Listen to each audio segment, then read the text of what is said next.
Audio Jungle.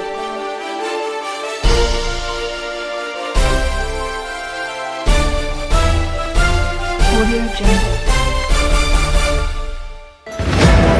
Audio Jungle. Audio Jungle.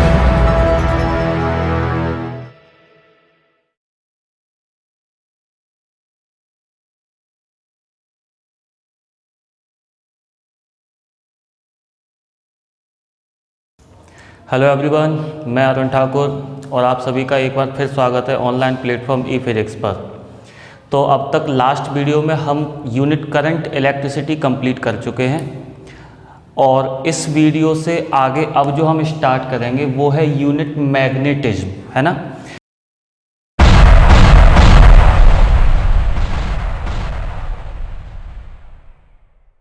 जो first unit आपके syllabus में है वो है इलेक्ट्रोस्टैटिक्स, जिसमें हम कोई भी रुके हुए चार्ज का एक स्थिर आवेश का अध्ययन करते हैं, उसकी प्रॉपर्टीज़ पढ़ते हैं कि जब भी कोई आवेश, जब भी कोई चार्ज रुका हुआ है तो वो अपने चारों ओर एक इलेक्ट्रिक फील्ड बनाता है। फिर अगली यूनिट आ जाती है करंट इलेक्ट्रिसिटी, जिसमें आवेश, जिसमें जो चार्ज है वो मूव करने लग गया, वो चलने लग गया है, और जब चार्ज चलने लग गया तो उसने एक करंट का निर्माण किया। तो हमने इस यूनिट में करंट इलेक्ट्रिसिटी में हमने करंट का अध्ययन किया हुआ है। अब यहाँ से आगे हम एक और प्रॉपर्टी पढ़ेंगे मूविंग चार्ज की, कि जब चार्ज मूव करता है तो करंट तो बनाता ही बनाता है, वो धारा का निर्माण तो करता ही है, लेकिन इसके अलावा उसकी एक और प्रॉपर्टी हमें देखने को मिलती है जिसको मैग्नेटिक फील्ड बोलते हैं। तो हम इस यूनिट को ऐसे भी कह सकते हैं मूविंग चार्ज एंड मैग्नेटिज्म, है ना, यानी चार्ज के मूव करने पर मैग्नेटिज्म वाली प्रॉपर्टी सामने निकल के आ रही है। तो अपन इस यूनिट की स्टार्टिंग जो करने वाले हैं वो है ओरस्टेड्स एक्सपेरिमेंट से, ओरस्टेड के प्रयोग से। और ये जो ओरस्टेड का एक्सपेरिमेंट किया गया ये 1820 में परफॉर्म किया ओरस्टेड ने। और इससे पहले ऐसा माना जाता था कि इलेक्ट्रोस्टैटिक्स और मैग्नेटिज्म ये दोनों अलग अलग ब्रांच हैं, इनका आपस में किसी प्रकार का कोई रिलेशन नहीं है। इलेक्ट्रिक फील्ड एक अलग फैक्टर है और मैग्नेटिक फील्ड एक अलग फैक्टर है। लेकिन 1820 में किए गए इस एक्सपेरिमेंट के बाद में फाइनली हमें ये पता चला कि वास्तव में इलेक्ट्रिक फील्ड और मैग्नेटिक फील्ड जो हैं वो आपस में एक दूसरे से जुड़े हुए हैं, इनका आपस में कोई न कोई रिलेशन है। इस एक्सपेरिमेंट के बाद में हमें ये सारी चीज़ें पता चली। अब इस एक्सपेरिमेंट को आगे बढ़ाने से पहले मैं आपका एक बार परिचय करवाना चाहूँगा मैग्नेटिक फील्ड से, है ना। मैग्नेटिक फील्ड किसे कहते हैं, एक बार इसका अध्ययन हम कर लेते हैं। मैग्नेटिक फील्ड को, हालांकि वैसे तो आप जैसे जैसे ये यूनिट आगे चलती रहेगी मैग्नेटिज्म, आप इसको फील करते रहोगे, आप इसका कंसेप्ट जो है वो क्लियर होता रहेगा। लेकिन मैं इसको अगर सिंपल वे में आपको समझाना चाहूँ तो आप ऐसे समझें, सपोज करिए ये हमारे पास में कोई मैग्नेट है, एक सिंपल सी मैग्नेट जिसमें दो पोल होते हैं, एन पोल और एस पोल, ठीक है ना। एक एन ध्रुव हो गया और दूसरा इसका एस ध्रुव हो गया। अच्छा, मेरे पास एक और मैग्नेट है और उसमें भी सेम ऐसे ही दो पोल हैं, एक एन ध्रुव और एक एस ध्रुव। अभी मैंने दोनों मैग्नेट को एक दूसरे से काफ़ी ज़्यादा दूरी पर रखा हुआ है, इसीलिए दोनों में से कोई भी मैग्नेट एक दूसरे पे किसी भी प्रकार का फोर्स अप्लाई नहीं कर रही है, ना तो कोई अट्रैक्ट कर रही है किसी को, ना कोई किसी को रिपल कर रही है, यानी कि ना तो इनके बीच में कोई आकर्षण लग रहा है, ना प्रतिकर्षण अभी तक कोई बल लग रहा है। लेकिन जब मैं इस मैग्नेट को धीरे धीरे करके इस मैग्नेट की तरफ लेके जा रहा हूँ तो एक ऐसा पॉइंट आता है जहाँ हमें अनुभव होने लगता है कि अब इस पर कोई न कोई फोर्स अप्लाई हो रहा है। अब अट्रैक्शन होगा या रिपल्सन होगा वो तो डिपेंड करता है कि आप कौन से पोल्स को पास में ला रहे हैं। अगर मैं एन और एन को पास में लाऊंगा तो रिपल्सन होगा, प्रतिकर्षण। एस और एस को पास लाऊंगा तो भी रिपल्सन होगा। एन और एस को पास ला रहा हूँ तो अट्रैक्शन होगा इनके बीच में, है ना। कहने का मतलब जब ये मैग्नेट एक निश्चित पॉइंट पर आ जाती है तो यहाँ कहीं आकर हमें एक फोर्स का अनुभव होने लग गया, जैसे इस पर कोई न कोई बल लग रहा है। तब मैं ये कहूँगा कि ये जो मैग्नेट है वो ये वाले मैग्नेट के मैग्नेटिक फील्ड में एंटर कर चुकी है ना। यानी इस मैग्नेट ने अपने चारों ओर कोई एक ऐसा फील्ड क्रिएट किया है जिसमें हम जब दूसरी मैग्नेट को ला रहे हैं तो ये फील्ड उस मैग्नेट को इफेक्ट करने लग गया है। तब मैं ये कह सकता हूँ कि वास्तव में ये जो मैग्नेट है वो ये वाले मैग्नेट के मैग्नेटिक फील्ड में एंटर कर चुकी है। तो सिंपल वे में हम मैग्नेटिक फील्ड को इस तरह से डिफाइन कर सकते हैं कि कोई भी मैग्नेट के चारों ओर का, या फिर मैं ऐसे भी कह सकता हूँ कि कोई मैग्नेटिक पोल के चारों ओर का। हालांकि आपको ये समझ में आएगा कि कभी भी एन और एस पोल को एक दूसरे से अलग अलग करना पॉसिबल नहीं है, लेकिन थ्योरी के लिए मैं आपको ऐसा बता रहा हूँ कि कोई भी मैग्नेट के चारों ओर का फील्ड या फिर किसी मैग्नेटिक पोल के चारों ओर का एक ऐसा फील्ड, एक ऐसा क्षेत्र जिसमें जब हम कोई दूसरा चुंबक लेके आते हैं या कोई दूसरा चुंबकीय ध्रुव लेके आते हैं तो वो कोई आकर्षण या प्रतिकर्षण बल का अनुभव करता है, ऐसे फील्ड को, ऐसे क्षेत्र को हम मैग्नेटिक फील्ड यानी कि चुंबकीय क्षेत्र कहते हैं। ठीक है ना। अच्छा, एक चीज़ यहाँ पर और थोड़ी समझने वाली है कि मैं इस चुंबक को जब इस चुंबक के पास ला रहा हूँ तब तो ये एक दूसरे को प्रभावित कर रही हैं, यानी तब तो ये एक दूसरे पे आकर्षण या प्रतिकर्षण बल लगाती हैं। अगर मैं चुंबक के बजाय कोई दूसरा पदार्थ लेके आऊँ, जैसे मैं ये प्लास्टिक का मार्कर लेके आ रहा हूँ या लकड़ी की कोई चीज़ लेके आ रहा हूँ इसके पास में, तब इनमें से कोई किसी पर किसी प्रकार का फोर्स अप्लाई नहीं कर रही है। तो यहाँ से हमें एक चीज़ और समझ में आ जानी चाहिए कि ये मैग्नेट को ही क्यों इफेक्ट कर रही है, क्योंकि हमें पता है ये वाली मैग्नेट अगर अपने चारों ओर कोई मैग्नेटिक फील्ड क्रिएट कर रही है तो ये वाली मैग्नेट ने भी अपने चारों ओर कोई ना कोई फील्ड क्रिएट किया होगा। और जब मैं इसको आगे की तरफ लेके जा रहा हूँ तो एक सर्टेन पॉइंट तक पहुँचने के बाद में, एक निश्चित बिंदु तक पहुँचने के बाद में इन दोनों के मैग्नेटिक फील्ड आपस में ओवरलैप होने लगते हैं, यानी एक दूसरे के कॉन्टैक्ट में आ जाते हैं।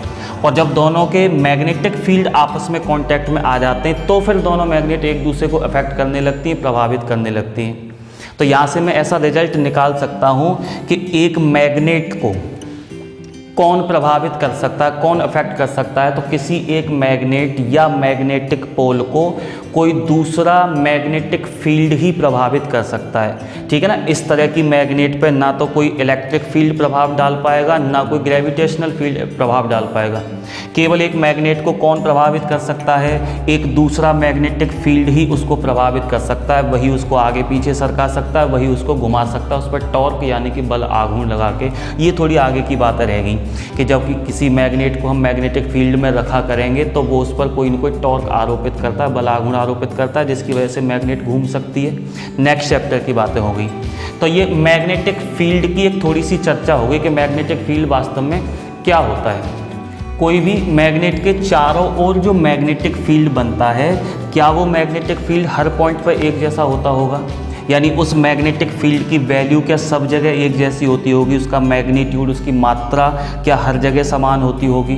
तो ये भी हम एक दूसरा मैग्नेट लेके वेरीफाई कर सकते हैं कि मैं एक मैग्नेट लेके आ रहा हूँ इसके पास में, जब ये थोड़ा दूर होता है तो इस पर बल लग रहा है, फोर्स लग रहा है, लेकिन थोड़ी बहुत मात्रा में। जैसे जैसे आगे लेते जा रहा हूँ वैसे वैसे इस पर लगने वाला अट्रैक्शन या रिपल्सन जो भी फोर्स था वो ज़्यादा मात्रा में, ज़्यादा मैग्नीट्यूड से आरोपित हो रहा है। तो मैं ऐसा कह सकता हूँ कि मैग्नेट के जितना नज़दीक हम आते जा रहे हैं, मैग्नेटिक फील्ड की इंटेंसिटी का मतलब इसकी वैल्यू, इसकी प्रबलता उतनी ज़्यादा बढ़ती जा रही है।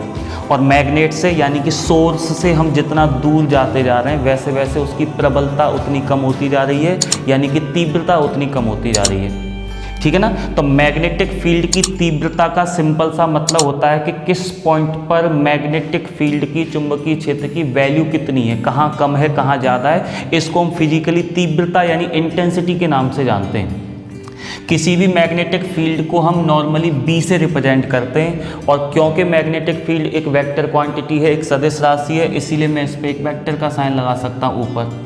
तो मैग्नेटिक फील्ड को हम इस तरह से रिप्रेजेंट करते हैं। वास्तव में B वेक्टर जो है वो मैग्नेटिक फील्ड की इंटेंसिटी के लिए यूज किया जाता है, यानी कि चुंबकीय क्षेत्र की तीव्रता को हम शो करते हैं B वेक्टर से।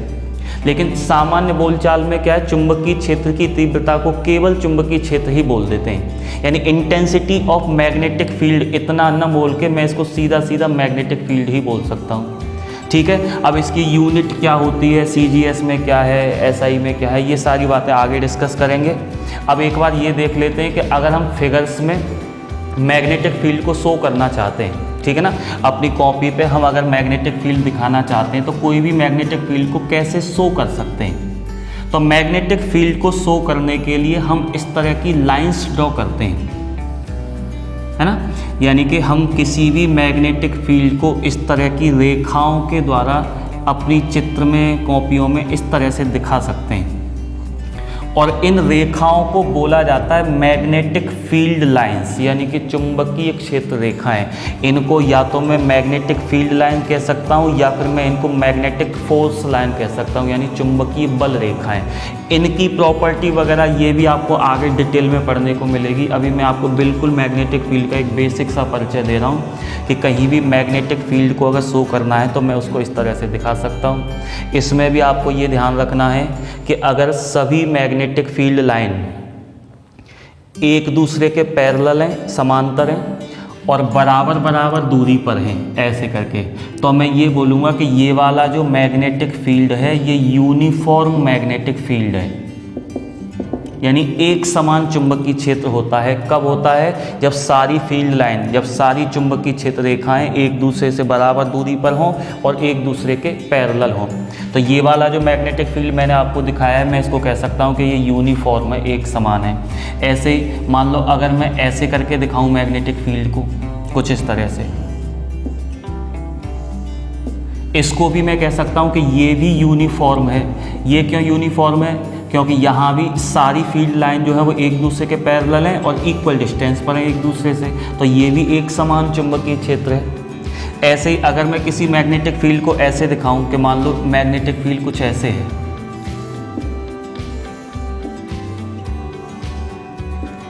ऐसा वाला जो मैग्नेटिक फील्ड है इसको हम बोलते हैं नॉन यूनिफॉर्म मैग्नेटिक फील्ड। अब ये असमान चुंबकीय क्षेत्र क्यों है? क्योंकि इसकी जो चुंबकीय क्षेत्र रेखाएं हैं ना तो एक दूसरे के पैरेलल आप देख पा रहे हैं और ना उनके बीच की डिस्टेंस सेम है। यहाँ डिस्टेंस अलग, यहाँ अलग, यहाँ अलग है। इसका मतलब यहाँ मैग्नेटिक फील्ड की वैल्यू अलग होगी, इंटेंसिटी अलग होगी, यहाँ अलग, यहाँ अलग, यहाँ अलग। जहाँ रेखाएं जितनी ज़्यादा दूर दूर होंगी मैं कहूँगा कि वहाँ पर मैग्नेटिक फील्ड जो है उतना वीक है, और जहाँ ये रेखाएं जितनी नज़दीक होंगी एक दूसरे के, है ना, हम कहेंगे कि वहाँ पर मैग्नेटिक फील्ड जो है वो उतना ज़्यादा स्ट्रॉन्ग है, वहाँ पर उतनी ज़्यादा इंटेंसिटी है उस मैग्नेटिक फील्ड की। ठीक है, तो नॉन यूनिफॉर्म ऐसा हो सकता है। ऐसा भी हो सकता है कि कोई फील्ड मैं आपको इस तरह का दिखा रहा हूँ, ये भी नॉन यूनिफॉर्म मैग्नेटिक फील्ड है।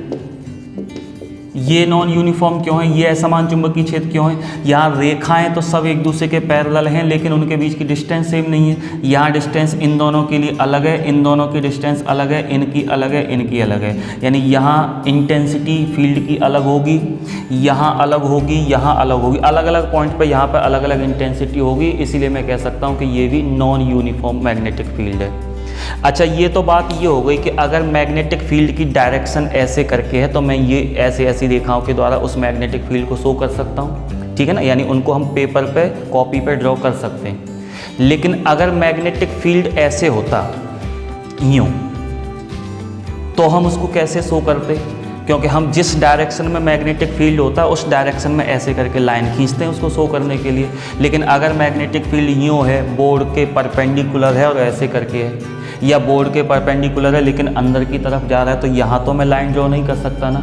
तो ऐसे मैग्नेटिक फील्ड को फिर हम अलग तरीके से शो करते हैं। अगर मैग्नेटिक फील्ड बोर्ड के परपेंडिकुलर है और अंदर की तरफ है ना, यानी अगर मैग्नेटिक फील्ड यूं करके है तो फिर मैं ऐसे मैग्नेटिक फील्ड को क्रॉस लगा के शो करता हूं कुछ इस तरह से। तो अगर मैग्नेटिक फील्ड क्रॉस के द्वारा शो किया जा रहा है तो इसका मतलब ये बोर्ड के यानी पेपर के परपेंडिकुलर है, लंबवत है और अंदर की तरफ है। क्योंकि तीर जब अंदर जाएगा ऐसे करके तो आप उसका केवल पिछला हिस्सा देख पा रहे होंगे, और तीर का पिछला हिस्सा कुछ इस तरह का होता है। इसका मतलब आपको तीर के पिछले हिस्से दिख रहे हैं, यानी कि सारी रेखाएं अंदर जा रही हैं। तो जो मैग्नेटिक फील्ड होगा वो बोर्ड के परपेंडिकुलर अंदर की तरफ होगा।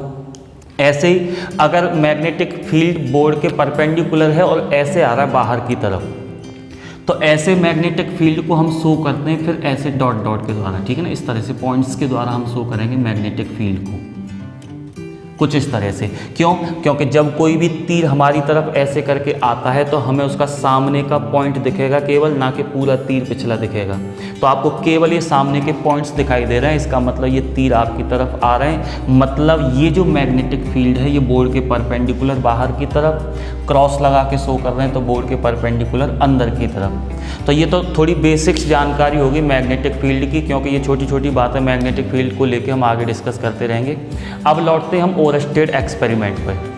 1820 में ओरस्टेड ने जो एक्सपेरिमेंट किया, मैं उसकी एक बार आपको प्रैक्टिकल अरेंजमेंट दिखाता हूँ। एक्सपेरिमेंटल जो व्यवस्था उन्होंने बताई है उस पर हम एक बार बात करते हैं। और ये जो एक्सपेरिमेंट है कोई बहुत ज़्यादा इम्पोर्टेंट नहीं है, इसलिए जल्दी जल्दी डिस्कस करते हैं। तो उन्होंने इस तरह का एक वायर लिया, कोई भी एक कंडक्टिंग वायर है, एक चालक तार है, और इसमें करंट फ्लो करने के लिए इसको एक बैटरी से कनेक्ट किया, ऑन ऑफ करने के लिए एक की लगाई, और करंट को अप डाउन करने के लिए, कम ज़्यादा करने के लिए यहाँ एक इन्होंने रेहोस्टेट लगाया है ना।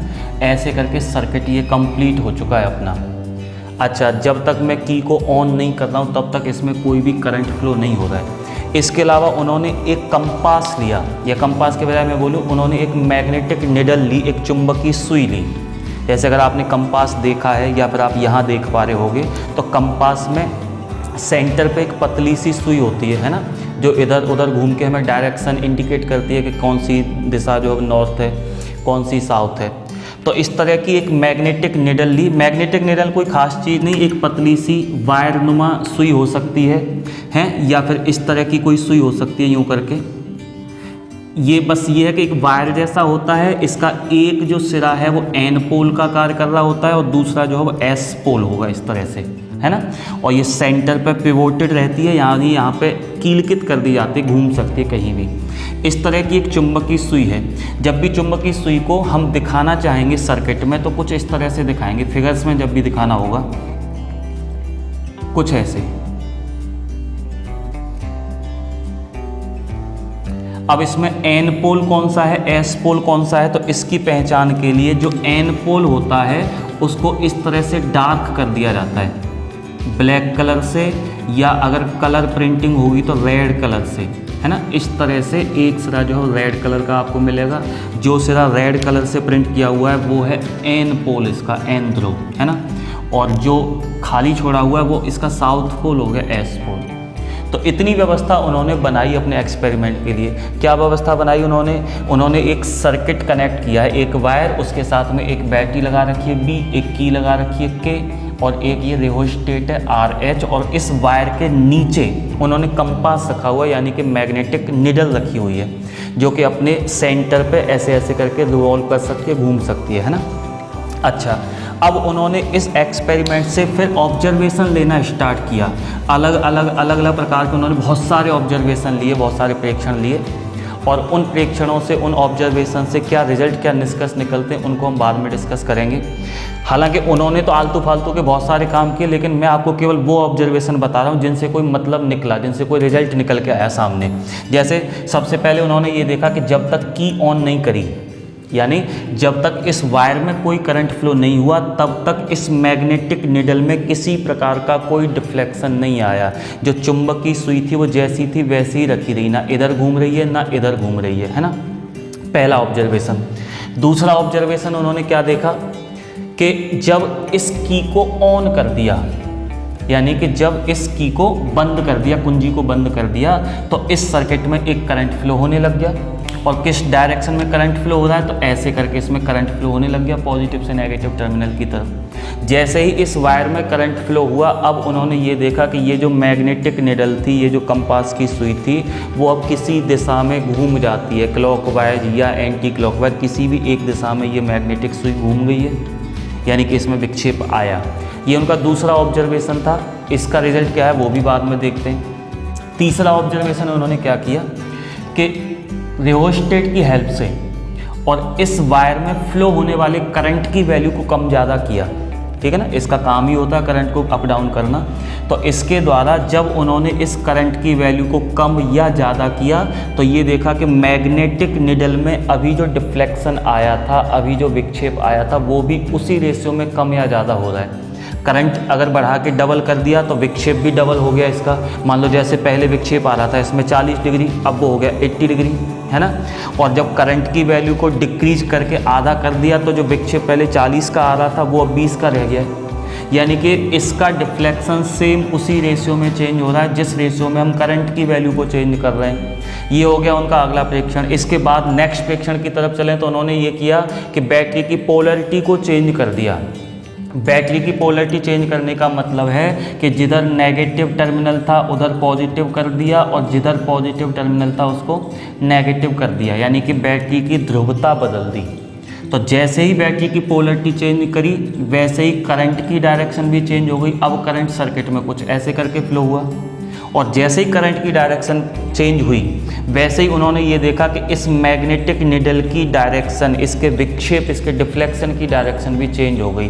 पहले अगर मैग्नेटिक निडल क्लॉकवाइज घूम रही थी तो अब की बार वो एंटी क्लॉकवाइज घूमी है। ठीक है, अच्छा, और भी उन्होंने परीक्षण लिए। अब की बार सर्किट में कोई भी चेंज करना तो बंद कर दिया, ना इससे छेड़ रहे हैं ना इससे छेड़ रहे हैं। अब की बार मैग्नेटिक सुई जो है इसकी पोजीशन चेंज करी उन्होंने, कि अभी मैग्नेटिक सुई वायर के नीचे रखी हुई थी कुछ ऐसे, अब की बार मैग्नेटिक सुई को वायर के ऊपर ले आए।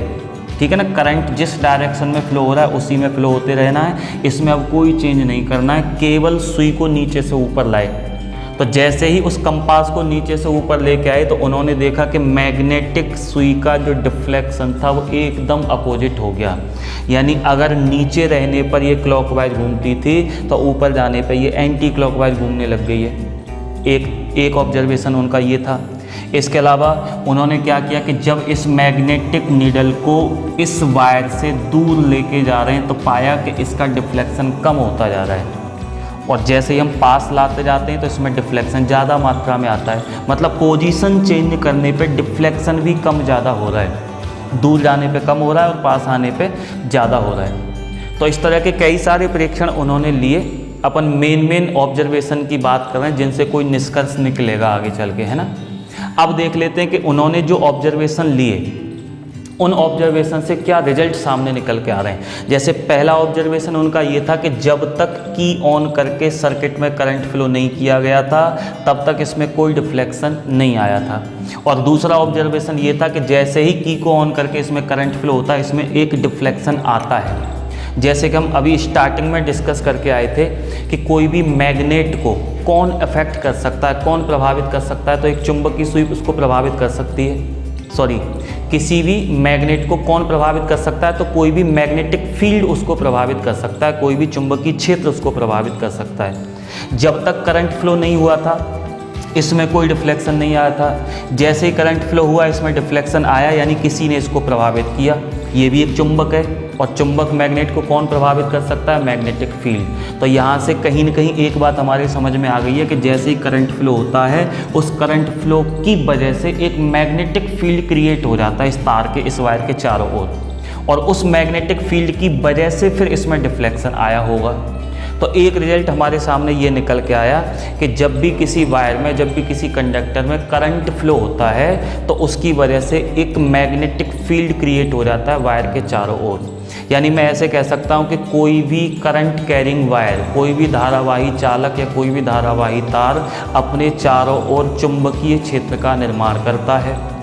या इसको हम और थोड़ा सा डीप में जाके पढ़ें तो ऐसे कह सकते हैं कि करंट का निर्माण कौन करता है, चलता हुआ चार्ज। यानी जब आवेश मूव करता है तो वो करंट बनाता है और करंट की वजह से क्या बनता है, मैग्नेटिक फील्ड बनता है। तो मैं इस पूरे एक्सपेरिमेंट का एक लाइन में निष्कर्ष ये भी कह सकता हूँ कि कोई भी गतिमान आवेश चुंबकीय क्षेत्र का निर्माण करता है। जब भी आवेश मूव करेगा तो मैग्नेटिक फील्ड बनाएगा, है ना। अच्छा, इसके अलावा और जो ऑब्जर्वेशन उन्होंने लिए थे उन पे भी हम बात करते हैं। अब जैसे हमें तो पता चल गया कि करंट जब बहता है किसी भी वायर में तो मैग्नेटिक फील्ड बनता है, और बात जब मैग्नेटिक फील्ड की आ जाती है तो हमें पता है इसके पास में मैग्नीट्यूड और डायरेक्शन दोनों होते हैं, परिमाण भी होता है और दिशा भी होती है। अब हम ये देखते हैं कि इनमें अलग अलग प्रकार के चेंज करने पर मैग्नीट्यूड में क्या चेंज होता है और डायरेक्शन में क्या चेंज होता है। मैग्नीट्यूड की सबसे पहले बात करते हैं। मुझे बताओ क्या हुआ था उस टाइम पे जब हमने करंट की वैल्यू को कम ज़्यादा किया था इसकी हेल्प से। जब करंट की वैल्यू को कम ज़्यादा किया था तो क्या इसका डिफ्लेक्शन भी उसी रेशियो में कम ज़्यादा हुआ था। और इसको घुमा कौन रहा है, कौन इसको ऐसे ऐसे करके विक्षेपित कर रहा है, तो मैग्नेटिक फील्ड इसको घुमा रहा है। और अगर मैं ये कह रहा हूँ कि करंट को कम ज़्यादा करने से ये कम ज़्यादा घूम रही है, ज़्यादा करते हैं तो ज़्यादा घूम जाती है सुई, कम करते हैं धारा को तो कम घूमती है। इसका मतलब जो चीज़ इसको घुमा रही है क्या वो करंट पर डिपेंड कर रही होगी फिर, क्योंकि करंट ज़्यादा करते हैं तो ये ज़्यादा घूम रही है, और घुमा कौन रहा है? Magnetic field. तो मैं ये कह सकता हूँ कि ज़्यादा धारा प्रवाहित होने पर मैग्नेटिक फील्ड की इंटेंसिटी बढ़ जाती है, उसकी प्रबलता बढ़ जाती है। और जब हम करंट की वैल्यू कम करते हैं तो फिर उसकी वजह से जो मैग्नेटिक फील्ड बना है करंट की वजह से, वो भी डिक्रीज हो जाता है, वो भी कम हो जाता है। तो एक रिजल्ट हमें ये पता चल गया कि कोई भी करंट कैरिंग वायर अपने चारों ओर जो मैग्नेटिक फील्ड क्रिएट करता है, उस मैग्नेटिक फील्ड का जो मैग्नीट्यूड होता है वो उसमें फ़्लो होने वाले करंट की वैल्यू पर डिपेंड करता है। करंट जितना ज़्यादा फ्लो होगा, मैग्नेटिक फील्ड उतना ज़्यादा क्रिएट होगा, है ना। इसके अलावा मैग्नीट्यूड और किस बात पर डिपेंड कर रहा था? तो देखो उस समय सोचो क्या हुआ था, जब हम इस मैग्नेटिक निडल को दूर लेके जा रहे थे तो हम देख रहे थे कि इसका डिफ्लेक्शन कम होता जा रहा था, यानी कि जो चीज़ इसको घुमा रही है उसकी वैल्यू कम होती जा रही है। कौन घुमा रहा है? तो मैग्नेटिक फील्ड घुमा रहा है। तो मैं कह सकता हूँ कि जैसे जैसे हम वायर यहाँ पर एक तरह से सोर्स है जो मैग्नेटिक फील्ड क्रिएट कर रहा है, तो जैसे जैसे हम सोर्स से यानी स्रोत से दूर होते जाते हैं, वैसे वैसे मैग्नेटिक फील्ड की इंटेंसिटी जो है वो कम होती जा रही है। पास आता जाऊँगा तो ये और ज़्यादा घूमती है, मतलब इंटेंसिटी बढ़ती जा रही है। ये तो हमने मैग्नीट्यूड के बारे में देख लिया कि मैग्नीट्यूड को कौन कौन प्रभावित कर रहा है। करंट की वैल्यू भी प्रभावित करती है, करंट ज़्यादा तो मैग्नीट्यूड ज़्यादा। या फिर पोजीशन पे भी डिपेंड करता है कि पोजीशन अगर दूर होगी तो मैग्नेटिक फील्ड की इंटेंसिटी परिमाण कम होगा, और अगर पास लाएंगे तो इंटेंसिटी बढ़ जाएगी, है ना। अब बात कर लेते हैं डायरेक्शन की, कि डायरेक्शन किन बातों पर डिपेंड कर रही थी। अब ज़रा उस टाइम पे सोचो कि जब हमने इसकी पोलैरिटी को चेंज किया था, यानी कि जब हमने करंट की डायरेक्शन को चेंज किया था, तो मैग्नेटिक सुई में जो डिफ्लेक्शन आया था, क्या उसकी भी डायरेक्शन चेंज हो गई थी? वो क्लॉकवाइज के बजाय एंटी क्लॉकवाइज हो गई थी। इसका मतलब जो मैग्नेटिक फील्ड क्रिएट होता है एक करंट कैरिंग वायर के द्वारा, उस मैग्नेटिक फील्ड की जो डायरेक्शन होती है वो करंट की डायरेक्शन पर डिपेंड करती है। अगर हम करंट की डायरेक्शन को चेंज कर रहे हैं तो इसका मतलब मैग्नेटिक फील्ड की डायरेक्शन भी चेंज हो रही होगी। और किस बात पर डिपेंड करती है मैग्नेटिक फील्ड की डायरेक्शन? तो आप इसको ऐसे समझो कि जब मैं इस मैग्नेटिक सुई को तार के नीचे से ऊपर ले गया था तो इसका जो डिफ्लेक्शन था वो एकदम अपोजिट हो गया था। इसका मतलब पोजीशन पे भी डिपेंड करती है डायरेक्शन। मतलब मैं ये नहीं कह सकता कि कोई भी करंट कैरिंग वायर के चारों ओर मैग्नेटिक फील्ड एक ही डायरेक्शन में बनता है। सोचो अगर एक ही डायरेक्शन में बनता तो मैग्नेटिक जो निडल है वो यहाँ कहीं भी रखूँ, एक ही डायरेक्शन में घूमनी चाहिए थी, लेकिन नहीं घूम रही है। यहाँ क्लॉकवाइज घूम रही है तो ऊपर ले जाने पे एंटी क्लॉकवाइज घूम रही है। सामने रखने पर अगर क्लॉकवाइज घूम रही है तो तार के पीछे ले जाने पे एंटी क्लॉकवाइज घूम रही है। मतलब अलग अलग पॉइंट पर मैग्नेटिक फील्ड की जो डायरेक्शन होती है वो भी अलग अलग होती है। तो जो 4 या 5 जो रिजल्ट निकल के आए हैं इस पूरे एक्सपेरिमेंट से, उनको हम जल्दी जल्दी से फिर एक बार रिवाइज कर लेते हैं। पहला रिजल्ट तो ये कि प्रत्येक करंट कैरिंग वायर अपने चारों ओर एक मैग्नेटिक फील्ड क्रिएट करता है, यानी कोई भी धारावाही चालक चुंबकीय क्षेत्र का निर्माण करता है, या मैं ऐसे कह सकता हूँ कि कोई भी गतिमान आवेश चुंबकीय क्षेत्र का निर्माण करता है, पहली बात। दूसरी बात, उस मैग्नेटिक फील्ड की इंटेंसिटी, उस चुंबकीय क्षेत्र की तीव्रता, परिमाण किन बातों पर निर्भर करती है? तो 2 बातों पर निर्भर करती है। एक तो वायर में फ्लो होने वाले करंट की वैल्यू पर डिपेंड करती है, और पोजीशन पर डिपेंड करती है। पोजीशन अप डाउन करते हैं, आगे पीछे करते हैं तो भी उसकी इंटेंसिटी चेंज होती है ना। और तीसरी बात, डायरेक्शन किन किन बातों पर डिपेंड करती है? तो डायरेक्शन भी 2 बातों पर डिपेंड करती है। एक तो करंट की डायरेक्शन पर डिपेंड करती है, मैग्नेटिक फील्ड की डायरेक्शन, कि मैं करंट की दिशा बदल दूंगा तो चुंबकीय क्षेत्र की दिशा भी बदल जाती है। और दूसरा, करंट की दिशा न बदल के अगर मैं इसकी पोजीशन चेंज करता हूँ, यहाँ के बजाय ऊपर ले आऊँ, आगे के बजाय पीछे ले जाऊँ, तब भी हम ये देख रहे हैं कि इसका डिफ्लेक्शन चेंज हो रहा है। इसका मतलब जो डायरेक्शन होती है मैग्नेटिक फील्ड की, वो डायरेक्शन इसकी पोजीशन पे भी डिपेंड करती है। अलग अलग पॉइंट्स पे अलग अलग डायरेक्शन में मैग्नेटिक फील्ड हो सकता है, अलग अलग पॉइंट्स पे अलग अलग तीव्रता, अलग अलग इंटेंसिटी हो सकती है मैग्नेटिक फील्ड की। ये सारे रिजल्ट हमें पता चल रहे हैं ओरस्टेड के एक्सपेरिमेंट से। अब इसके बाद में हम थोड़ा आगे बढ़ते हैं और चर्चा करते हैं अब magnetic field and magnetic force पर। अब अपना अगला जो टॉपिक है वो है magnetic field and magnetic force. हालांकि मैग्नेटिक फील्ड को तो अपन स्टार्टिंग में डिस्कस कर चुके हैं डिटेल में, तो अब बात हम करेंगे केवल मैग्नेटिक फोर्स की। इसको कई बार लॉरेंज फोर्स भी बोल देते हैं, है ना, लॉरेंज फोर्स। लॉरेंज फोर्स इसलिए क्योंकि अब हम जो मैग्नेटिक फोर्स पढ़ने वाले हैं उसमें जिस भी फॉर्मूले को स्टडी करेंगे वो वास्तव में लॉरेंज के द्वारा दिया गया है, इसीलिए हम उसको लॉरेंज फोर्स भी बोल देते हैं। अब लॉरेंज ने क्या बताया, तो उसके लिए आप थोड़ा इधर समझें कि जैसे मान लो ये है कोई मैग्नेटिक फील्ड, है ना, और इसकी इंटेंसिटी जो है वो b है, यानी कि हमने जो चुंबकीय क्षेत्र दिखा रखा है उस चुंबकीय क्षेत्र की जो तीव्रता है वो कितनी है b। और इस चुंबकीय क्षेत्र में ये कोई चार्ज पार्टिकल है, कोई आवेशित कण है, कोई आवेश है जिसकी वैल्यू, जिसकी जो मैग्नीट्यूड की वैल्यू है वो q है, यानी q परिमाण का कोई एक आवेश है। और ये आवेश गति कर रहा है, मूव कर रहा है, कितनी वेलोसिटी से, v वेलोसिटी से। किस डायरेक्शन में, तो मैग्नेटिक फील्ड की डायरेक्शन से थीटा एंगल बना रखा है इसने, है ना, यानी मैग्नेटिक फील्ड की डायरेक्शन से थीटा एंगल पे ये मूव कर रहा है, गति कर रहा है। तो लॉरेंज ने ये बताया, एक्सपेरिमेंटल बेस पे ये लॉ दिया गया, इसका कोई डेरिवेशन नहीं है जो मैं आपको बता सकूं। लॉरेंज ने ये बताया कि जब भी कोई चार्ज पार्टिकल और किसी मैग्नेटिक फील्ड में मूव करता है, चलता है, तो मैग्नेटिक फील्ड उस पर कोई न कोई फोर्स, कोई न कोई बल आरोपित करता है। कितना बल आरोपित करता है, तो उसके लिए उन्होंने एक्सपेरिमेंट के बाद में फाइनली ये निष्कर्ष निकाला कि ये जो फोर्स होता है वो इतना होता है q v b sign theta, है ना।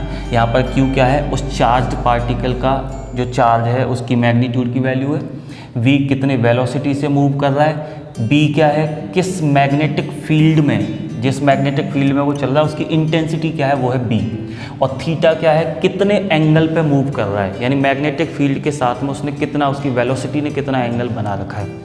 तो हमें अगर ये सारी बातें पता हैं तो हम कह सकते हैं कि इतना मैग्नेटिक फोर्स अप्लाई हो रहा है उस चार्ज पार्टिकल पे, ये जो मैग्नेटिक फील्ड है ये इतना बल इस पर आरोपित कर रहा है। अब हम इसको वेक्टर फॉर्म में भी लिख सकते हैं।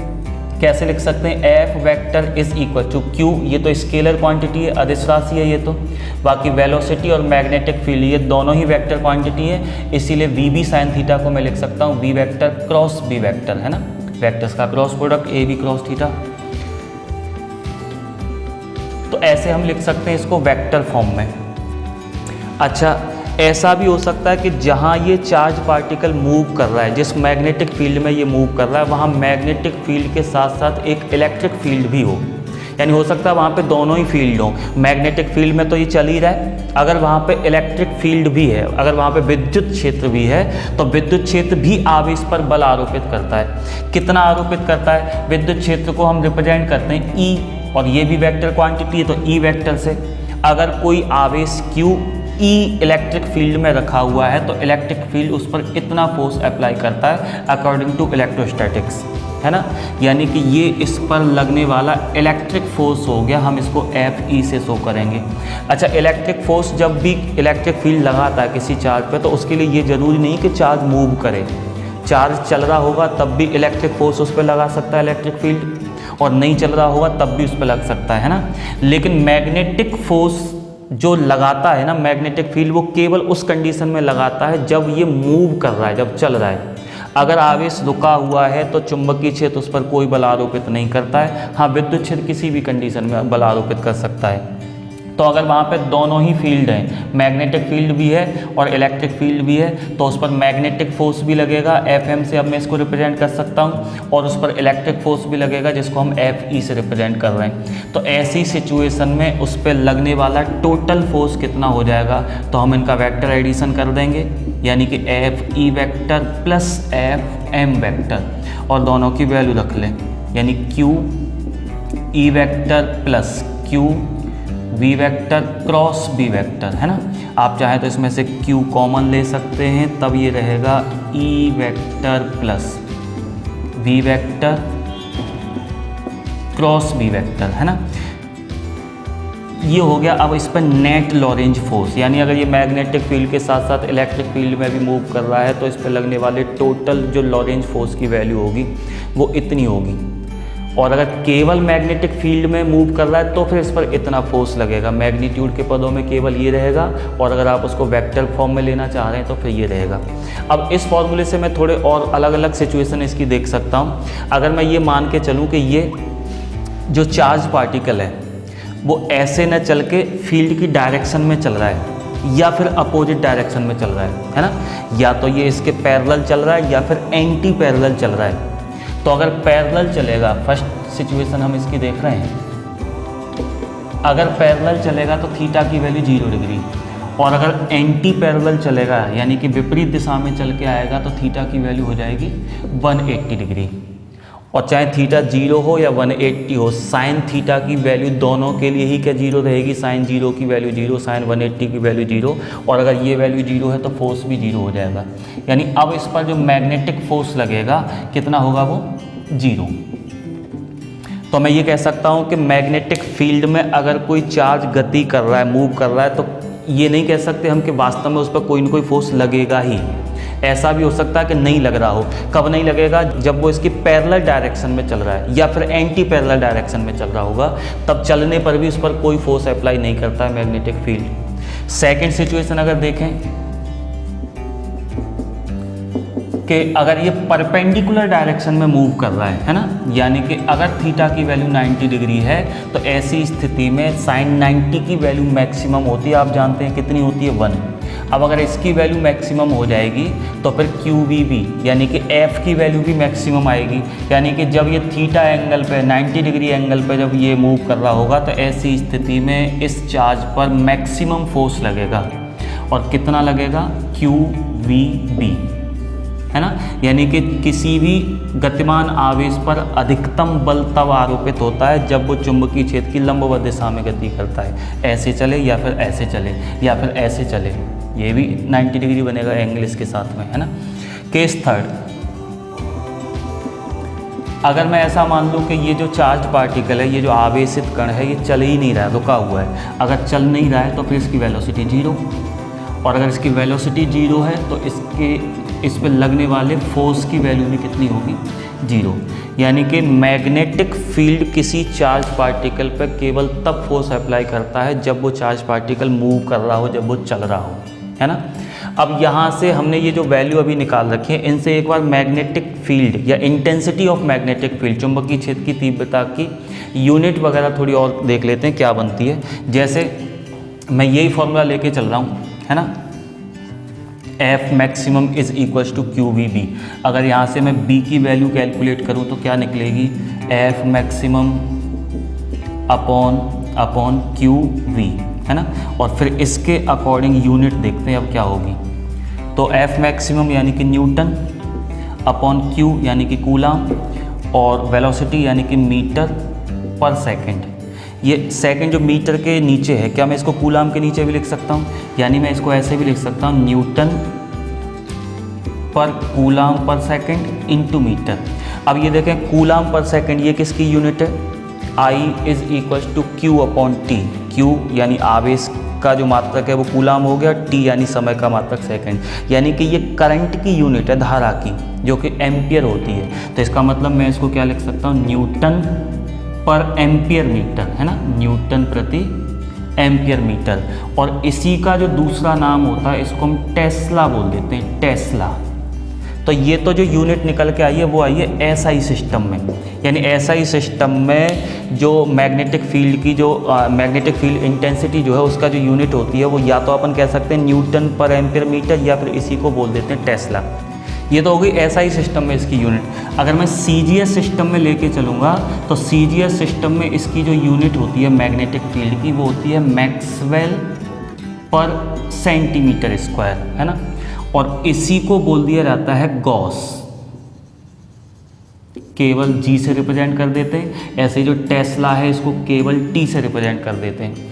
गॉस जो है वो CGS सिस्टम में इसकी यूनिट है, टेस्ला जो है वो SI सिस्टम में इसकी यूनिट है। अगर इनमें रिलेशन की बात करी जाए तो एक tesla is equal to 10⁴ gauss, ये रिलेशन होता है टेस्ला और गॉस में।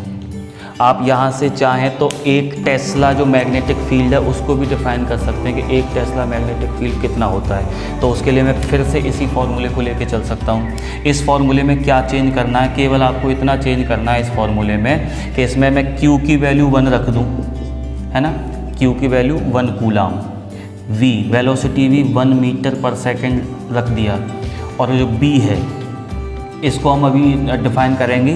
F मैक्सिमम जो है इसको भी मैं अपनी तरफ से 1 न्यूटन मान लूँ, 1 न्यूटन, है ना।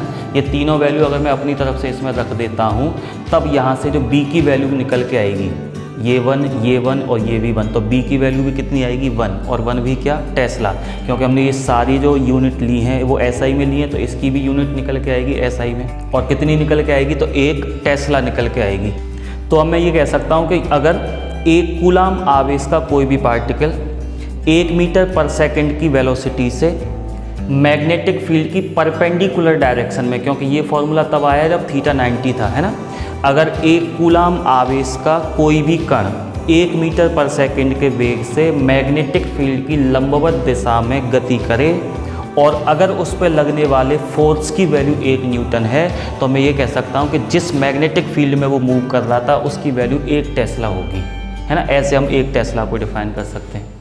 बायो-सेवर्ट्स लॉ ये अपना अगला टॉपिक है, और मैग्नेटिज्म में बायो-सेवर्ट्स लॉ उतना ही इम्पोर्टेंट है जितना कि इलेक्ट्रोस्टैटिक्स में कूलाम्स लॉ है। तो वास्तव में बायो-सेवर्ट्स लॉ हमें बताता क्या है, इतना तो हम पहले से जान ही चुके हैं कि जब भी किसी कंडक्टर में करंट फ्लो होगा तो वो कंडक्टर अपने चारों ओर कोई ना कोई मैग्नेटिक फील्ड क्रिएट करेगा। बस बायो-सेवर्ट्स लॉ हमें यही बताता है कि वो कंडक्टर जो मैग्नेटिक फील्ड क्रिएट कर रहा है किस पॉइंट पर उस मैग्नेटिक फील्ड की वैल्यू, जिसको अपन इंटेंसिटी बोलते हैं, इंटेंसिटी कितनी है, यानी ये हमें बताता है कि एक करंट कैरिंग वायर किस पॉइंट पे कितना मैग्नेटिक फील्ड, कितना चुंबकीय क्षेत्र उत्पन्न कर रहा है। ठीक है ना। बायो और सेवर्ट ये 2 फ्रेंच साइंटिस्ट हैं जिन दोनों ने मिलकर ये बताया कि वास्तव में मैग्नेटिक फील्ड किस पॉइंट पर कितना होगा, और ये जो लॉ है वो भी पूरा एक्सपेरिमेंटल बेस्ड है, यानी कि बहुत सारे प्रयोगों के परीक्षणों के बाद में ये निष्कर्ष निकाले गए हैं जिनको हम इसके नियम के रूप में पढ़ने वाले हैं। तो आप इस लॉ को कुछ ऐसे समझ सकते हैं कि सपोज करो अपने पास में इस तरह का एक कोई भी किसी भी प्रकार का किसी भी आकृति में एक कंडक्टिंग वायर है, ठीक है ना, कोई भी एक चालक तार है जिसमें करंट फ्लो हो रहा है, यानी एक करंट कैरिंग वायर है, एक धारावाही चालक है जिसमें धारा प्रवाहित हो रही है। कैसे प्रवाहित हो रही है, मान लो ऐसे प्रवाहित हो रही है इस डायरेक्शन में, है ना। अरे इसके दोनों सिरे किसी बैटरी से जुड़े होंगे ऐसे करके, जिनको दिखाना जरूरी नहीं है, ऐसे करके, जिनकी वजह से इसमें ऐसे करके करंट फ्लो हो रहा है। मैंने आपको केवल इतना हिस्सा जो है शो किया है।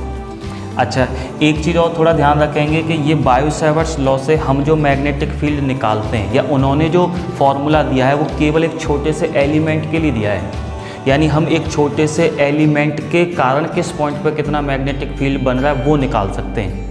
और बात रही पूरे वायर के, पूरे कंडक्टर के कारण कैसे निकालेंगे, तो अपने पुराने तरीकों का इस्तेमाल करेंगे कि अगर मैं छोटे से एलिमेंट अल्पांश के कारण किसी पॉइंट पर मैग्नेटिक फील्ड निकाल लेता हूं, तो फिर इंटीग्रेशन के द्वारा मैं पूरे कंडक्टर वायर के द्वारा भी मैग्नेटिक फील्ड कितना बना वो भी जान सकता हूँ। ठीक है ना। तो इन्होंने जो बातें बताई वो मैं आपके साथ में डिस्कस कर रहा हूँ, थोड़ा इधर ध्यान देंगे। मान लो ये एक इस पर छोटा सा एलिमेंट है, इस पूरे चालक पर यहाँ पर एक छोटा सा एलिमेंट ले रखा है, आपको मैं काफ़ी बड़ा करके दिखा रहा हूँ, और इस एलिमेंट में भी करंट ऐसे ही फ्लो हो रहा होगा इस डायरेक्शन में, है ना। अब हम इसको बोला करेंगे करंट एलिमेंट, यानी कि धारा अल्पांश। करंट बेशक अदिश राशि है, लेकिन जो करंट एलिमेंट है, जो धारा अल्पांश है, वो एक सदिश राशि है, उसकी डायरेक्शन फिक्स है, किधर होती है, तो धारा की दिशा में होती है ना। तो ये एक छोटा सा एलिमेंट है जिसकी छोटी सी लंबाई है, मैं उसको dl से रिप्रेजेंट कर रहा हूँ, और मुझे इस एलिमेंट के कारण पॉइंट P पर मैग्नेटिक फील्ड ज्ञात करना है, कितना होगा। तो पॉइंट P पर इस एलिमेंट के कारण मैग्नेटिक फील्ड कितना होगा, इसके लिए कई सारे एक्सपेरिमेंट के बाद में बायो-सेवर्ट ने एक लॉ बताया, और वो लॉ क्या है, मान लो इसके मिडिल पॉइंट से यहाँ तक की जो डिस्टेंस है, पॉइंट P तक की जो डिस्टेंस है, मैं उसको r मान के चल रहा हूँ, है ना। या मैं ऐसे कह सकता हूँ कि इसके मिडिल पॉइंट के रेस्पेक्ट में इस पॉइंट का जो स्थिति सदिश है, जो पोजीशन वेक्टर है, वो है r वेक्टर।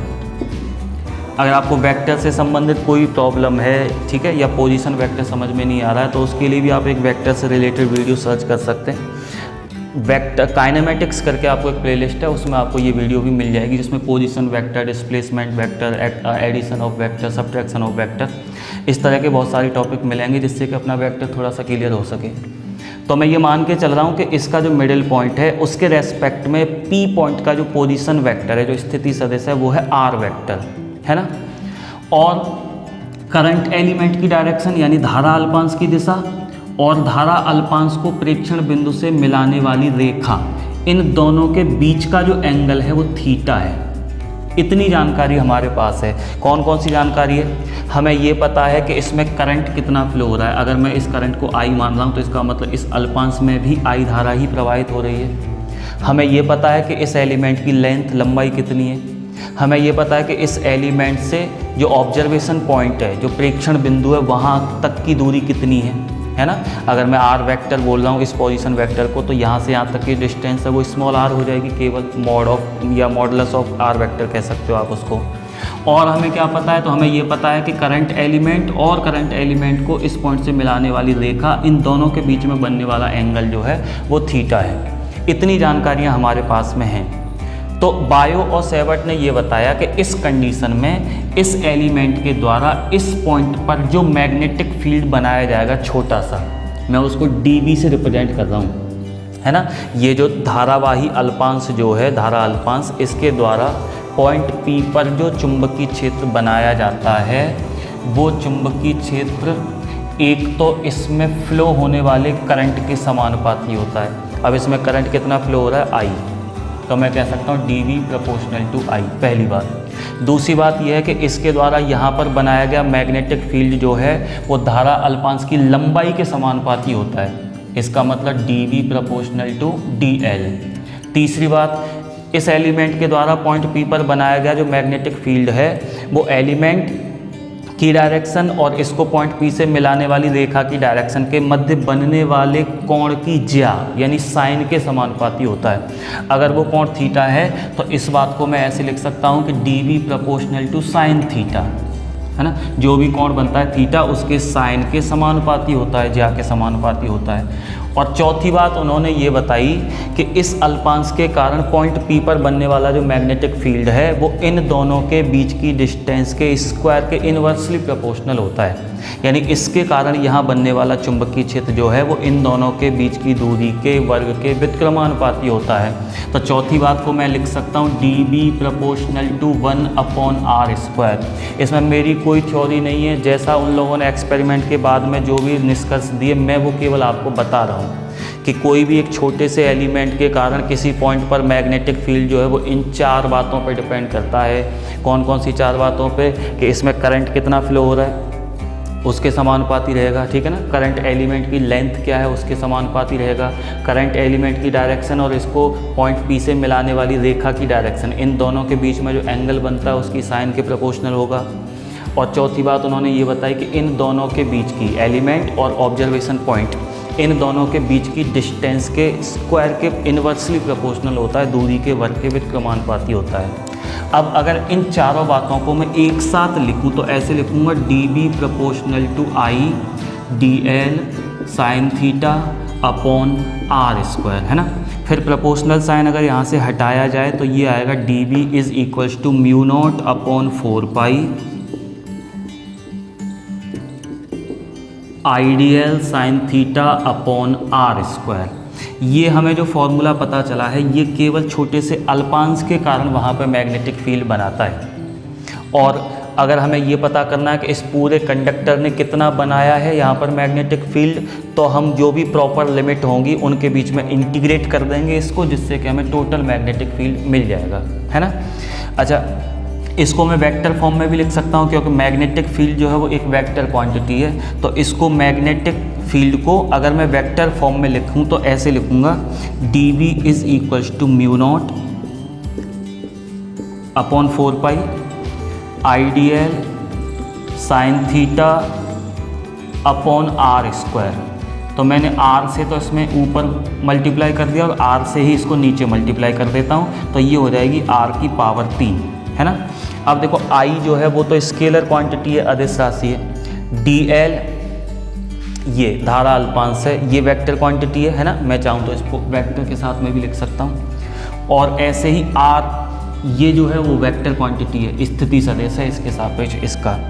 तो मैं इसको वेक्टर फॉर्म में फिर ऐसे लिखूँगा कि dV vector is equals to μ0 upon 4π IDL sine theta, तो इसको तो I लिख लिया, और dl into r into sine theta, a cross b is equals to AB sine theta. तो ऐसे ही मैं इसको लिख सकता हूँ dl vector cross r vector, है ना।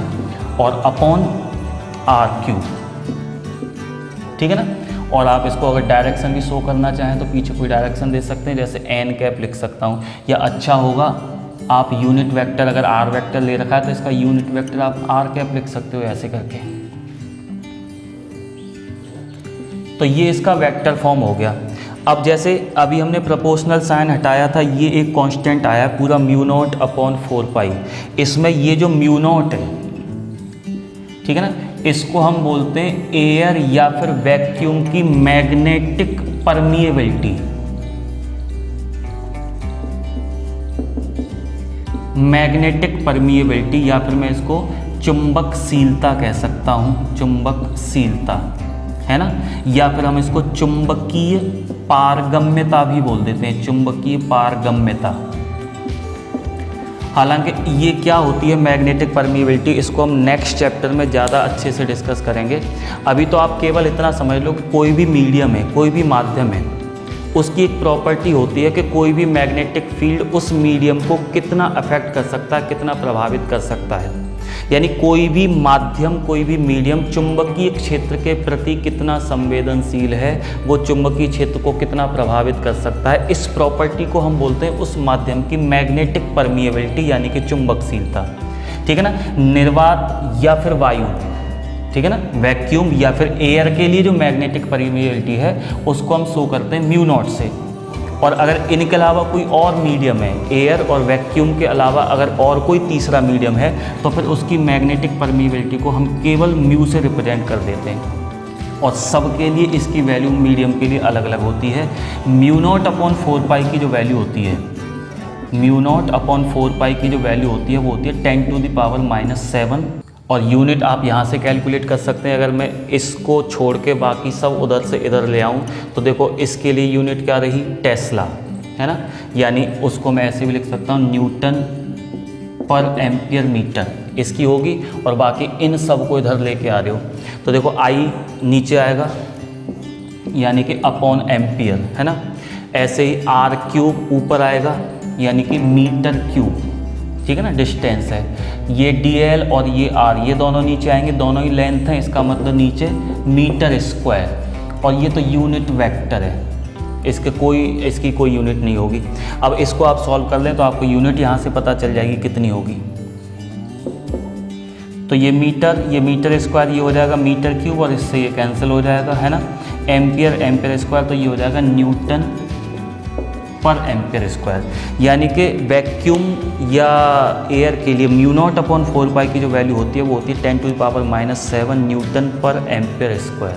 बायो-सैवर्ट्स लॉ हमें ये बताता है कि वास्तव में कोई भी करंट कैरिंग वायर किस पॉइंट पर कितने मैग्नीट्यूड का मैग्नेटिक फील्ड बना रहा है ना, यानी मैग्नेटिक फील्ड जो इस पॉइंट पर बन रहा है उसकी इंटेंसिटी कितनी है, उसकी वैल्यू कितनी है, ये हम कैलकुलेट कर सकते हैं बायो-सैवर्ट्स लॉ के हेल्प से।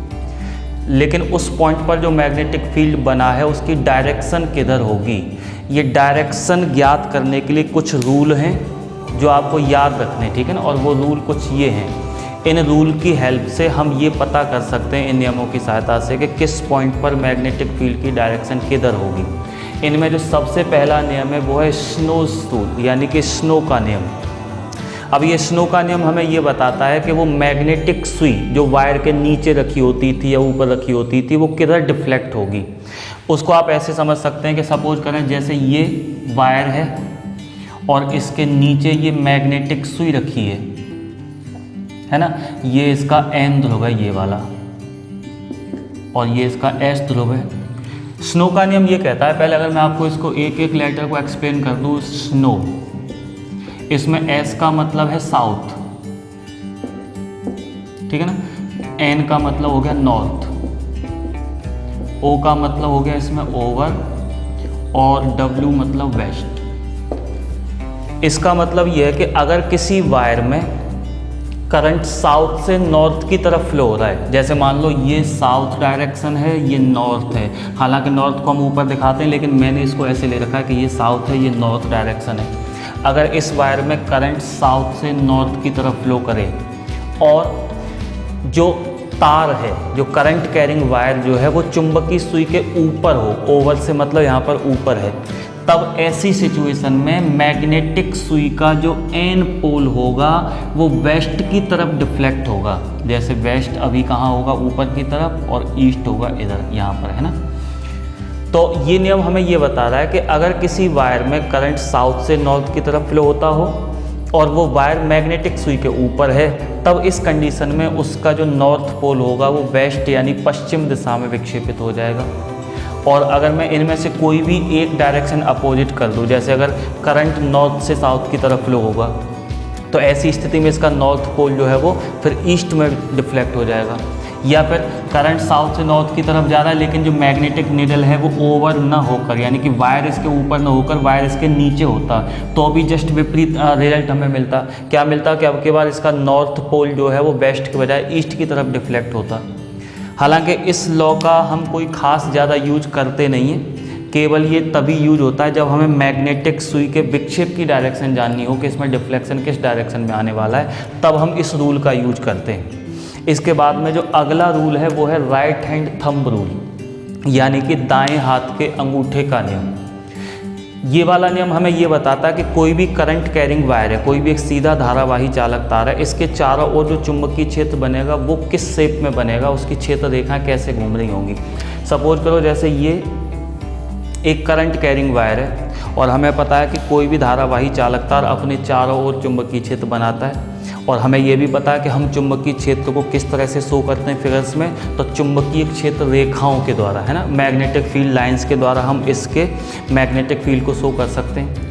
अब इसके चारों ओर जो मैग्नेटिक फील्ड लाइन बनेंगी, अगर इसमें करंट फ्लो हो रहा है तो इसके चारों ओर जो चुंबकीय क्षेत्र रेखाएं होती हैं वो सर्कुलर होती हैं, वृत्ताकार रूप में, ठीक है ना, कुछ इस तरह से बहुत सारी चुंबकीय क्षेत्र रेखाएं होंगी, सबका सेंटर वायर पे ही होगा, ऐसे करके ऊपर से नीचे तक बहुत सारी चुंबकीय क्षेत्र रेखाएं बन रही हैं। अब वो चुंबकीय क्षेत्र रेखाएं घूम कैसी रही हैं, यानी क्लॉकवाइज घूम रही हैं या फिर वो एंटी क्लॉकवाइज घूम रही हैं, ये चीज़ बताता है हमें ये वाला rule. Right hand thumb rule हमें ये बताएगा कि कोई भी धारावाही चालक तार के चारों ओर चुंबकीय क्षेत्र रेखाओं के घूमने की डायरेक्शन क्या है। अब कैसे इस रूल को अप्लाई करेंगे, तो इसके लिए मान के चलो जैसे ये है वो वायर जिसमें करंट फ्लो हो रहा है, किस डायरेक्शन में फ्लो हो रहा है मैं अलग दिखा देता हूँ कि ये वाला जो वायर है इसमें करंट इस डायरेक्शन में फ्लो हो रहा है, यानी नीचे से ऊपर की तरफ। तो इस रूल के अकॉर्डिंग मुझे करना क्या है कि अपने दाएँ हाथ के उंगलियों में से अंगूठे को तो रखना है करंट की डायरेक्शन में, है ना, और उंगलियों को फिर बंद करना है। अंगूठे को करंट की डायरेक्शन में रखकर उंगलियों को ऐसे बंद करेंगे, तो बंद करते समय उंगलियां जैसी भी घूम रही हैं, क्लॉकवाइज घूम रही हैं या एंटी क्लॉकवाइज घूम रही हैं, वही वास्तव में चुंबकीय क्षेत्र रेखाओं के घूमने की दिशा होगी। इस एग्जाम्पल में अगर मैं अंगूठा ऊपर करता हूं तो उंगलियां ऐसे घूम रही हैं, ऐसे करके यूँ। इसका मतलब इस वायर के चारों ओर चुंबकीय क्षेत्र रेखाएँ ऐसे घूम रही होंगी, यूँ, इस तरह से। और अगर इसमें करंट जो होता है वो उल्टी डायरेक्शन में, यानी कि ऊपर से नीचे की तरफ अगर फ्लो होता ऐसे करके, तो मुझे अंगूठा रखना होता नीचे और उंगलियां बंद करनी होती ऐसे। अब उंगलियां यूँ घूम रही हैं ऐसे करके, यूँ, है ना, ऐसे करके, तो मैं कह सकता हूँ कि अब के बाद इसके चारों ओर जो मैग्नेटिक फील्ड बन रहा है वो ऐसे करके घूम रहा है, इसकी मैग्नेटिक फील्ड लाइन ऐसे करके घूम रही होंगी। इसके बाद में अगला रूल है मैक्सवेल्स क्लॉकवाइज स्क्रू रूल, यानी मैक्सवेल का दक्षिणावर्त पेच नियम। वास्तव में ये दोनों नियम जो हैं वो वास्तव में एक ही बात को बताते हैं, सेम यही बातें बताएंगे कि कोई भी धारावाही चालक के कारण चुंबकीय क्षेत्र रेखाएं कैसी घूम रही होंगी। तो इन दोनों में से कोई भी एक आप याद रख सकते हैं, जो इसने बताया सेम यही बताएगा अलग तरीके से। अब इसको भी चलो एक्सप्लेन कर लेते हैं। सबसे पहली बात तो ये क्लॉकवाइज पेच से क्या मतलब है, क्योंकि पेच भी दो तरह के होते हैं, क्लॉकवाइज और एंटी क्लॉकवाइज।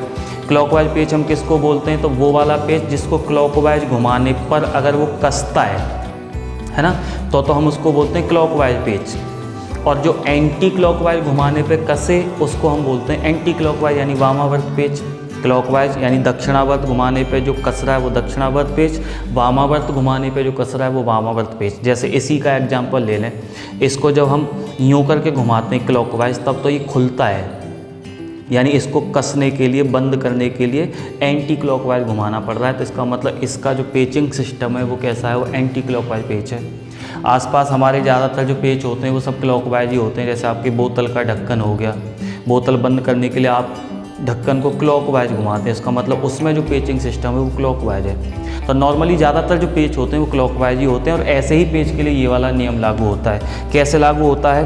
तो ये नियम ये कहता है कि आप एक दक्षिणावर्त पेच लें और उस दक्षिणावर्त पेच को धारावाही तार के समांतर रखें। जैसे इसी को लेते हैं एग्जाम्पल के तौर पे, इसमें धारा ऊपर से नीचे की तरफ प्रवाहित हो रही है, तो मैंने यूँ करके रखा, और अब इस पेच को ऐसे घुमाओ, क्लॉकवाइज या एंटी क्लॉकवाइज, इस तरह से घुमाओ कि इसकी नोक जो है वो करंट की डायरेक्शन में चले।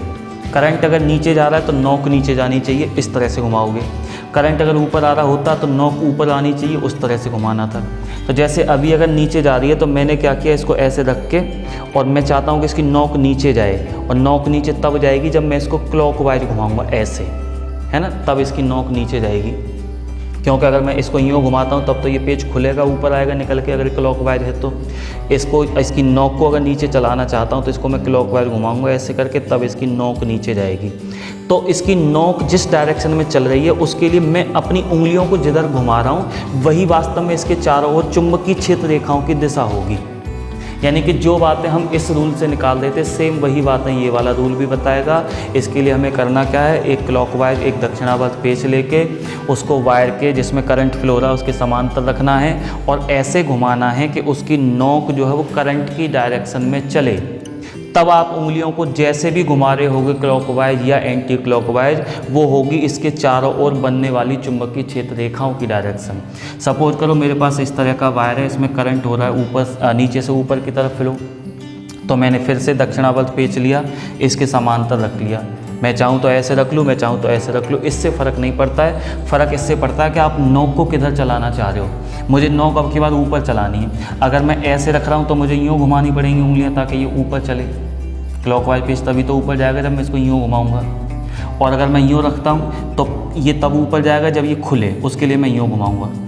दोनों ही कंडीशन में मेरी उंगलियाँ यूँ ही घूम रही हैं ऐसे करके। यूँ रखता हूँ तो भी ऐसे ही घूम रही हैं, और यूँ रखता हूँ तो भी ऐसे ही घूम रही है। इसका मतलब इसके चारों ओर जो चुंबकीय क्षेत्र रेखाएं बनेंगी वो ऐसे घूम रही हैं, इस प्रकार से। ठीक है ना। अगले रूल पे चलते हैं जो कि है राइट हैंड पाम रूल, यानी कि दाएं हाथ की हथेली का नियम। और ये वो नियम है जिसका हम बहुत ज़्यादा यूज करते हैं। जहाँ भी मैग्नेटिक फील्ड की डायरेक्शन निकालनी होती है ज़्यादातर हम इस रूल का यूज करते हैं, तो ये आपको एकदम रट के रखना है। अब इस नियम को कैसे अप्लाई करेंगे, इस नियम की हेल्प से हम किस तरह से मैग्नेटिक फील्ड की डायरेक्शन निकाल सकते हैं। तो सपोज करिए हमें इस तरह से एक वायर दिया गया और इस वायर में करंट फ्लो हो रहा है किसी भी डायरेक्शन में, मैंने दिखा रखा है नीचे से ऊपर की तरफ, और आपसे पूछा जा रहा है कि इसने जो चुंबकीय क्षेत्र अपने चारों ओर बनाया है उस चुंबकीय क्षेत्र की इस पॉइंट पे क्या डायरेक्शन होगी। यानी इस करंट कैरिंग वायर के कारण इस पॉइंट पर, इसको मैं P से रिप्रेजेंट कर रहा हूँ, इस करंट कैरिंग वायर के कारण इस पॉइंट P पर जो मैग्नेटिक फील्ड क्रिएट हुआ है उस मैग्नेटिक फील्ड की डायरेक्शन किधर होगी। तो इसके लिए हम ज़्यादातर इस रूल को यूज करेंगे, राइट हैंड पाम रूल। इसके लिए हमें करना क्या है कि दाएं हाथ की हथेली को फैलाना है कुछ इस तरह से, है ना, ऐसे कि अंगूठा इन सब उंगलियों के परपेंडिकुलर रहे। अब ऐसी कंडीशन में ये जो अंगूठा है वो तो रहना चाहिए करंट की डायरेक्शन में, जिधर भी करंट फ्लो हो रहा है, और उंगलियां करनी है हमेशा उस पॉइंट की तरफ जिस पॉइंट पर हमसे मैग्नेटिक फील्ड की डायरेक्शन पूछी गई है। तो वो पॉइंट ये रहा और करंट ऐसे है, तो मैंने अंगूठा कर दिया करंट की डायरेक्शन में और उंगलियां कर दी उस पॉइंट की तरफ। तब उस पॉइंट पर मैग्नेटिक फील्ड होगा हथेली के लंबवत दिशा में, ठीक है ना। जिधर भी हमारी हथेली है उसकी परपेंडिकुलर डायरेक्शन जो होती है वो मैग्नेटिक फील्ड की डायरेक्शन को शो करती है। यानी इस पॉइंट पर मैग्नेटिक फील्ड किधर होगा, ऐसे, यानी कि बोर्ड के परपेंडिकुलर बाहर की तरफ। और ये वाले मैग्नेटिक फील्ड में पहले ही बता चुका हूँ, डॉट लगा के शो करते हैं ऐसे। इसका मतलब यहाँ मैग्नेटिक फील्ड ऐसे करके है। ऐसे ही अगर मुझसे ये पूछा जाए कि यही वायर है लेकिन इस पॉइंट पर, अब के बाद पॉइंट P जो है वो यहाँ पर है, इस पॉइंट पर अगर हमसे मैग्नेटिक फील्ड पूछा गया कितना होगा, तो मुझे फिर से वही रूल लगाना है कि अंगूठा किधर, करंट की डायरेक्शन में, और उंगलियां किधर, तो उस पॉइंट की तरफ जिस पर हमसे मैग्नेटिक फील्ड की डायरेक्शन पूछी गई है, यानी कि ऐसे। अब की बार हथेली अंदर है, इसका मतलब हथेली के लंबवत दिशा अंदर की तरफ है। यहाँ जो मैग्नेटिक फील्ड होगा वो अंदर की तरफ होगा, जिसको हम क्रॉस लगा के शो कर सकते हैं। ऐसे एक और एग्जांपल लेके चलूँ, इस तरह से वायर है, करंट इसमें किधर फ्लो हो रहा है, तो मान लो करंट इसमें इधर फ्लो हो रहा है ऐसे करके, और मुझसे पूछा जा रहा है इस पॉइंट पर मैग्नेटिक फील्ड किधर होगा। तो मुझे फिर से दाएं हाथ की हथेली को अप्लाई करना है, अंगूठा करना है करंट की डायरेक्शन में और इस पॉइंट की तरफ मुझे उंगलियां करनी है, यानी कि ये सिचुएशन बनेगी ऐसे, है ना, ऐसे करके अंगूठा करंट की डायरेक्शन में, उंगलियां नीचे की तरफ, तब चुंबकीय क्षेत्र किधर होगा, ये बोर्ड के परपेंडिकुलर ऐसे करके बाहर की तरफ, ठीक है ना। तो ये वाले रूल से हम बड़े इजीली निकाल सकते हैं मैग्नेटिक फील्ड की डायरेक्शन, मैग्नेटिक फील्ड किधर होगा। और लास्ट में जो रूल है वो है right hand rule for circular current, यानी कि वृत्तीय धाराओं के लिए दाएं हाथ का नियम, क्योंकि ये ज़रूरी नहीं है कि करंट हमेशा एक सीधे वायर में ही फ्लो हो। मान लो मेरे पास वायर का तार का एक इस तरह का छल्ला है, मैंने उसको सर्कुलर मोड़ रखा, एकदम सर्किल के रूप में मोड़ रखा ऐसे, और इसके दोनों सिरों को बैटरी से कनेक्ट कर रखा है। अब इसमें करंट फ्लो हो रहा है ना, अगर मैं इसको पॉजिटिव सिरे से जोड़ देता हूँ, इसको नेगेटिव से जोड़ देता हूँ, तो इसमें करंट ऐसे करके फ्लो होगा पॉजिटिव से नेगेटिव। तो ये भी अपने चारों ओर मैग्नेटिक फील्ड बनाएगा। इस सर्किल के सेंटर पर, ये जो लूप बन रहा है ना, सर्कुलर लूप, इसके सेंटर पर मैग्नेटिक फील्ड की डायरेक्शन अगर हमें ज्ञात करनी है तो उसके लिए हम इस रूल का यूज करेंगे। कैसे करेंगे? हमें करना क्या है कि अपने दाएं हाथ की उंगलियों को ऐसे बंद करना है ना, ऐसे करके दाएं हाथ की उंगलियों को बंद करना है। शर्त ये है कि उंगलियां हमेशा करंट की डायरेक्शन में घूमनी चाहिए। जैसे इसमें करंट घूम रहा है कैसे, क्लॉकवाइज, है ना, ऐसे करके। तो मुझे अपने दाएं हाथ की उंगलियां भी ऐसे ही घुमानी है जैसे करंट घूम रहा है इसमें, ऐसे करके उंगलियां भी ऐसे ही घुमानी है। तो घुमा दी ऐसे करके। अब अंगूठा जिधर भी जा रहा है वो वास्तव में डायरेक्शन होगी इस पॉइंट पर, इस सेंटर पर मैग्नेटिक फील्ड की, यानी इस सेंटर पे जो मैग्नेटिक फील्ड होगा वो बोर्ड के परपेंडिकुलर अंदर की तरफ, क्योंकि उंगलियां मैंने यूँ घुमाई हैं, अंगूठा तब अंदर जा रहा है। ऐसे ही अगर ये है लूप और इसमें करंट फ्लो हो रहा है ऐसे एंटी क्लॉकवाइज। अब पूछा सेंटर पे डायरेक्शन बताइए मैग्नेटिक फील्ड की, इसका भी काफ़ी ज़्यादा हम यूज करते हैं। तो उसके लिए हम क्या करेंगे, उंगलियों को घुमाएंगे करंट की डायरेक्शन में। करंट यूँ घूम रहा है तो मैंने उंगलियां भी ऐसे ही घुमाई, जैसे करंट घूमा वैसे ही उंगलियां घुमाई, ऐसे करके। अंगूठा आपके बाद यूँ आ रहा है बाहर, इसका मतलब यहाँ जो मैग्नेटिक फील्ड बनेगा वो बाहर की तरफ बनेगा। तो बायो-सेवर्ट्स लॉ हमें क्या बताता है? बायो-सेवर्ट्स लॉ से हम ये पता कर सकते हैं कि किसी पॉइंट पर करंट कैरिंग वायर ने मैग्नेटिक फील्ड कितनी इंटेंसिटी का, कितने परिमाण का बनाया है और उसकी डायरेक्शन किधर है। जो भी फील्ड बना है उसकी डायरेक्शन किधर है, उसकी डायरेक्शन जानने के लिए हम इनमें से कुछ रूल्स को यूज करते हैं। ज़्यादातर जो फ्रीक्वेंटली यूज होते हैं उनमें से आप ये वाला यूज करते हो और ये वाला यूज करते हो, ये वाला, ठीक है ना। कम से कम आपको ये 3 तो याद रखनी है। बाकी बोर्ड में तो इसको भी पूछा गया RBSC में लास्ट ईयर ही।